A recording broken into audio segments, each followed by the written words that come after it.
Hello, Facebook friends. It's Carla, your online doctor, with today's Live in 5. Today is Thursday, January 16th. It is 5:03 p.m. Facebook and my phone have not been getting along, so hopefully this is going to work and it's going to be a good quality video. If you hop on and you're live, say hello. Okay, so we've been talking this week about exercise, fluid, electrolyte, and amino acid replacement. Okay, how important it is for athletes of any level. Okay, whether you're a beginner or you are a seasoned athlete, probably more important for the beginner type athlete because you don't even know the signs and symptoms of what is happening when your body is losing electrolytes. Okay, so obviously marathon runners, people who do endurance exercise, they know what they're doing. It's for like us beginners, us newbies, that really need to make sure we're watching what we're doing. Now, what about natural ways to treat sore muscles? Hello, Mary Lynn. Okay, so if and when you get sore muscles, what can you do? Your best bet is always prevention. Okay, so some of the things we talked about, making sure you're keeping your electrolytes good, you're giving your body the amino acids it needs, etc. But nobody's perfect. It's going to happen. Okay, you're going to use muscles that you haven't used before, or you're going to overdo it here or there, and you're going to need a little help. So listen up.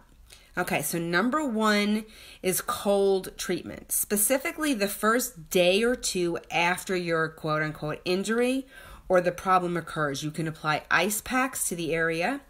Ice actually prevents fluids from gathering in the tissues, which will decrease inflammation, decrease bruising or swelling, and therefore will decrease your soreness. So apply no more than 15 minutes at a time and then remove. You can do it multiple times during the day.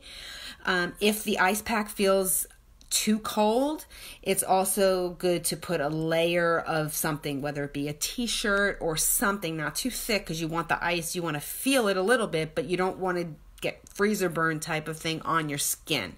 Okay, so if you feel like the contact on your skin is just too cold, put a thin layer of something in between. Number two is heat treatment. So after the first 48 hours, you should switch to heat. That promotes an increase in blood flow, healing, and decreased cramps or spasms. Hot water bottles are great. If you can fill a sock with rice, tie it shut. Then if you have a microwave, I don't, you can put it in the microwave for 1 to 2 minutes, test it to make sure it's not too hot, and apply it for 20 minutes at a time and then remove. Again, moist heat is better, but heating pads are also an option.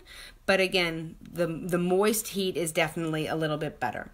Number three way to treat muscle soreness naturally is to warm up before you exercise. Yes, it sounds it sounds like, yeah, I know that, but you need to do this. You need to increase the blood flow to your muscles before starting your workout. Okay, and then of course gentle stretching when you finish always helps as well. But by a warm up, I'm not talking about like 2 seconds of stretching. You actually want to get those muscles a little bit warm. So sometimes you'll see people who'll do like when I play tennis, they'll do a couple of laps around the court. They'll do stuff. You want to increase the blood flow to those muscles before you're doing your actual exercise. Okay. Number three is called rice.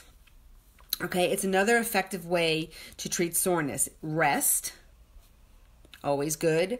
Ice, which is the I. The C stands for compression, and the E is elevation. Okay, so the first two are obvious. Compression requires wrapping a bandage around an injured area to prevent swelling. Okay, now you want it tight, but not too tight. You always want to make sure that you're getting adequate blood supply to areas distal, meaning past the area. So you don't want to create any type of compartment syndrome or anything where you're cutting off blood supply. Okay, so make sure that your compression is tight, but not too tight. Okay, and you want to do that for up to 72 hours. For elevation, you want to keep the area elevated while you are icing.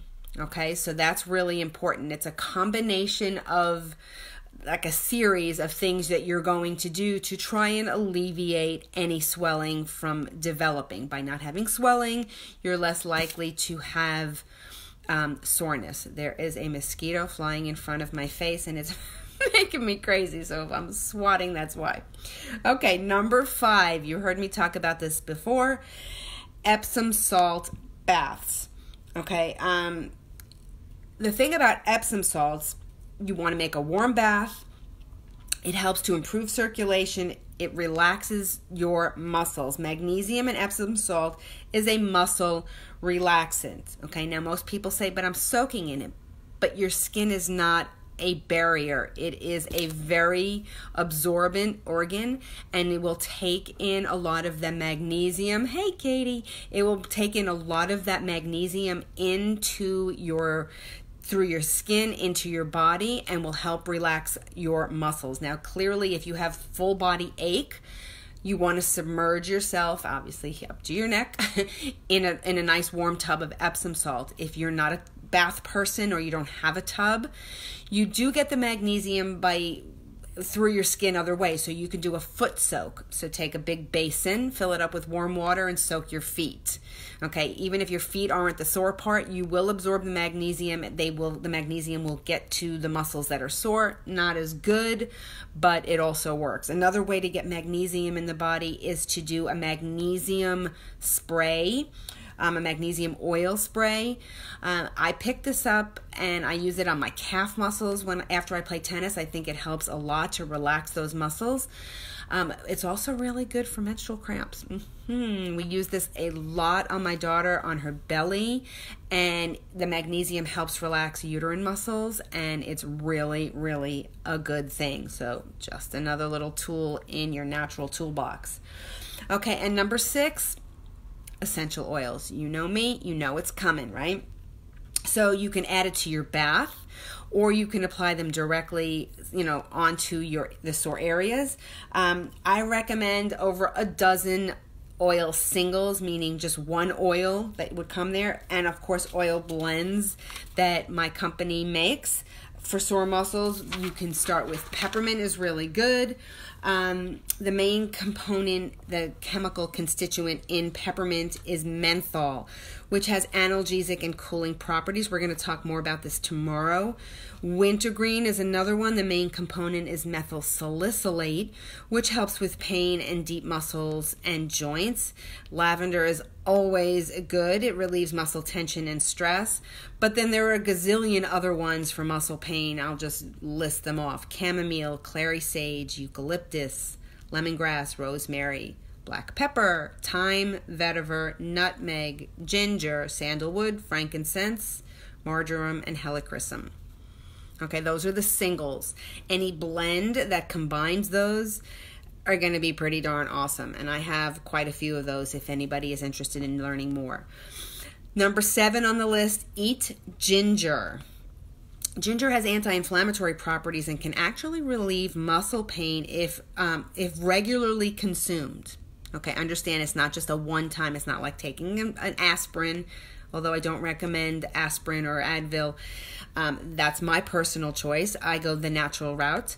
So if you are a ginger person and you like to eat ginger often, it's going to help you and keep muscle soreness away. It's best when cooked or dried. I like it when it comes with my sushi and it's pickled, but hey, what can you do? And lastly on the list is massage, and it shouldn't be last, but it's just last on my list. Helps relieve knots, relieves tension, promotes healing and damaged muscle tissue. Very effective. I did a whole series of videos on massage in the last couple of months. I don't even remember when, so go back and find those different types of massage and go get yourself a massage. It feels really good and it can really, really help. So that is what I have for you. Tomorrow we're going to talk about pain relieving creams, okay? And what I like and what I don't like. So stay tuned for that, and that'll finish up the week on exercise related products. So hope you guys are having an awesome day, and I will be back again tomorrow for another Live in 5.